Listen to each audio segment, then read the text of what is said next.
Hey guys, this is Abhilash और आज मैं रिव्यू करूंगा द आर्चीज मूवी का। द आर्चीज मूवी आपको मिलेगी नेटफ्लिक्स पर और ये एक इंडियन अडेप्टेशन है द आर्चीज कॉमिक बुक का। ये मूवी हिंदी में आपको मिल जाएगी। मूवी का रन टाइम है 2 hours and 23 minutes का और जॉनरा है म्यूजिकल कॉमेडी ड्रामा। तो कहानी में है आर्ची एंड्रूज जो कि एक साथ 2 लड़कियों को डेट कर रहा है और उनमें से एक है वेरोनिका और एक है बेटी कूपर। अब कहानी की दूसरी साइड में है वेरोनिका के पापा जो रिवरडेल के ग्रीन पार्क में एक नया होटल खोलना चाहते हैं। तो मूवी फोकस करती है इस लव ट्रायंगल पे और साथ साथ ये बच्चे कैसे वेरोनिका के पापा को रोकते हैं वहां होटल बनाने से। अब सबसे पहले स्टोरी की बात करूं तो द आर्चीज कॉमिक्स जिसने पढ़ी है वो ऑलरेडी जानते होंगे और जिसने नहीं पढ़ी उसको मैं बता देता हूं कि आर्ची कॉमिक्स अलग अलग मिस्ट्री सॉल्व करने के अराउंड पे बनी है, same like Batman comics but with humour and comedy, जिसमें कि नो डाउट अलग अलग लव एंगल्स भी चलते रहते हैं बीच बीच में। और अगर आप में से कुछ लोगों ने रिवरडेल सीरीज देखी है तो वो रिप्रेजेंट करता है एक perfect Archie comic book. But इस मूवी में ऐसा कुछ भी नहीं है। इंडियन अडेप्टेशन बोल के इस मूवी में अमेरिकन कल्चर दिखाने की कोशिश की गई है और कोशिश तो क्या की गई है, पूरा का पूरा अमेरिकन कल्चर ही दिखाया है यहाँ पे। चलो अब इसमें एंग्लो इंडियंस वाला जो आपने एंगल लिया है वो कोई बात नहीं, बट एटलीस्ट कोई एक चीज तो इंडियन हो।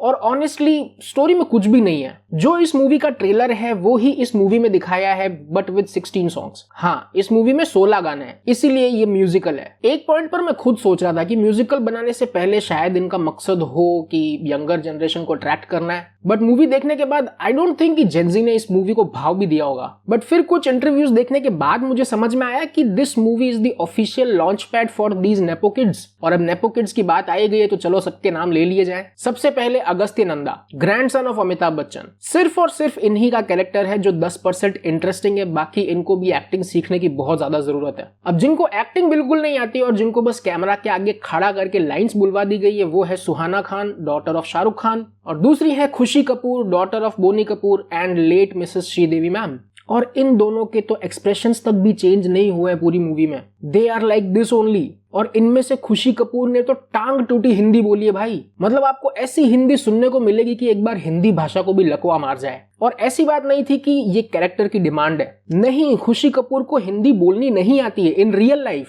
अगर आपको सच में यकीन नहीं हो रहा है तो इसके कुछ इंटरव्यूज उठा के देखो प्लीज। और इसके बाद मैं प्राउडली कह सकता हूं कि अर्जुन कपूर और जॉन इब्राहिम के एक्सप्रेशंस बहुत अच्छे हैं। फिर इस मूवी में आपको एक जबरदस्ती वाला वोक एजेंडा देखने को मिलेगा। ये वही सेम वोक एजेंडा है जिसकी वजह से मार्वल और स्टार वॉर्स की मूवीज अब तक बिलियंस ऑफ डॉलर्स, मिलियंस नहीं बिलियंस ऑफ डॉलर्स जला चुकी है। एजेंडा ये है कि एक कैरेक्टर है इस मूवी में डिल्टन डॉयली, उसे गे दिखाया है। क्यों नहीं, मुझे गे कम्युनिटी के लोगों से कोई दिक्कत नहीं है, बट जब कॉमिक्स में वो गे नहीं है तो वो इस मूवी में गे क्यों है? Why don't you guys stick to the source material?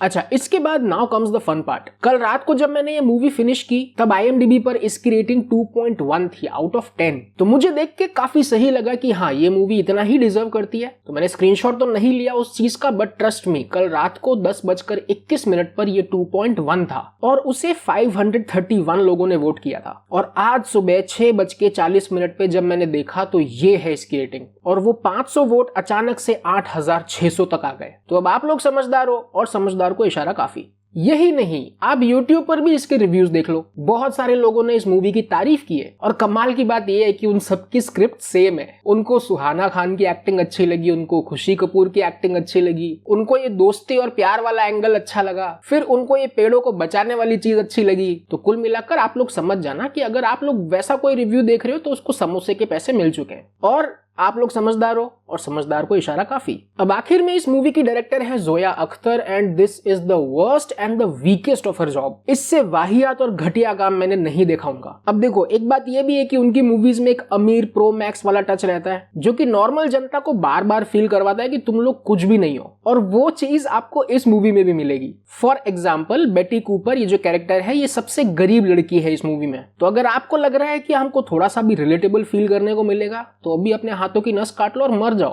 अब फाइनली इन कंक्लूजन ये एक कतई बवासीर मूवी है और इस मूवी के नाम को द आर्चीज से हटाकर स्टूडेंट ऑफ द ईयर 3 कर देना चाहिए। और मैंने इस मूवी को IMDb पर 2 आउट ऑफ 10 दिए हैं। और मेरा कमेंट सेक्शन ओपन है अगर आपके कुछ ओपिनियंस हैं उसके लिए। तो आज का रिव्यू मैं यही खत्म करता हूँ। ये रिव्यू अगर आपको हेल्पफुल और लॉजिकल लगा तो please don't forget like and subscribe. और मैं मिलता हूँ आपसे नेक्स्ट रिव्यू में, तब तक ध्यान रखो अपना, बी ऑसम, बाय बाय।